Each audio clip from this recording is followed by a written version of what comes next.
Monsieur le Président, Monsieur le Commissaire, je tiens à vous féliciter pour la qualité du document de réflexion que vous avez produit et je veux saluer votre volonté de mettre en place un dialogue sérieux, franc et ouvert avec le Parlement. Nous serons au rendez-vous de cette discussion. Dans ce dialogue, nous ne serons ni opposants stériles, ni simples aiguillons, mais partenaires pour construire ensemble le projet de financement de l'avenir de l'Union européenne. L'article 25 du cadre financier prévoyait que la Commission présente son projet de futur cadre financier avant le 1er janvier 2018. Je ne veux pas jouer la procédure au détriment de la politique, cependant je vous alerte sur la crédibilité de nos institutions. Comment demander le respect de la loi à nos concitoyens si nous-mêmes nous nous en affranchissons? À tout le moins, l'approbation des colégislateurs s'impose. Quoi qu'il en soit, il est temps de commencer le travail sur les orientations financières de l'Europe après 2020. Or, c'est un bien étrange exercice auquel nous devons nous livrer que de préparer le futur financement de l'Union sans en avoir défini ni sa stratégie, ni le niveau de son ambition, ni ses priorités. Chacun attendait que la Commission exerce son pouvoir d'initiative et indique clairement sa proposition de trajectoire pour le futur de l'Union. Eh bien non, nous sommes confrontés à 5 scénarios alternatifs. Je préfère être honnête, le Parlement ne travaillera pas sur 5 scénarios, mais sur sa vision et ses priorités pour l'Union. Monsieur le Commissaire, je partage vos constats de sous-dimensionnement du cadre financier actuel. Je partage votre inquiétude sur la réduction tendancielle des plafonds de dépenses depuis 1993.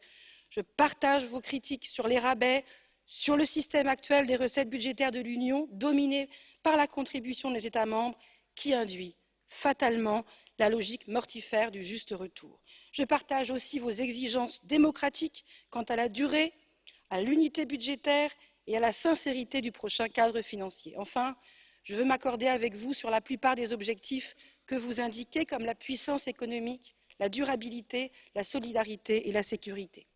Cependant, en vous lisant, je vois ressurgir l'impossible équation qui consiste à vouloir faire plus avec moins de moyens.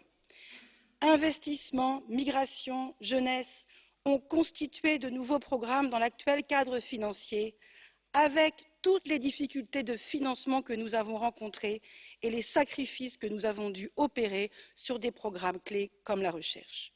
Vous y ajoutez, et nous pourrions en convenir, de nouveaux engagements liés aux questions de sécurité et de défense.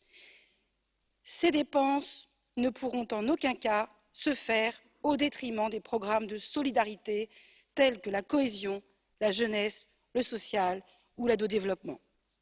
À dépenses nouvelles, recettes nouvelles.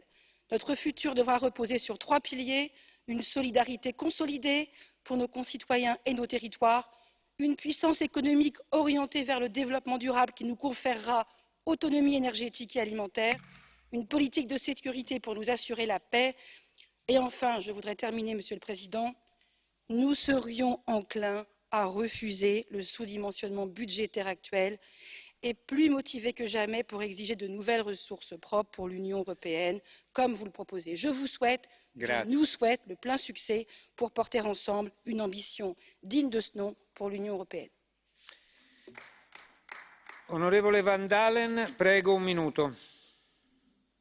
Voorzitter, het vertrek van het Verenigd Koninkrijk slaat een gat van ongeveer 10 miljard elk jaar in de Europese begroting. En de vraag is natuurlijk, wie gaat dat betalen? Niet de lidstaten, want dan zou de Brexit een straf zijn voor de nettobetalers die achterblijven.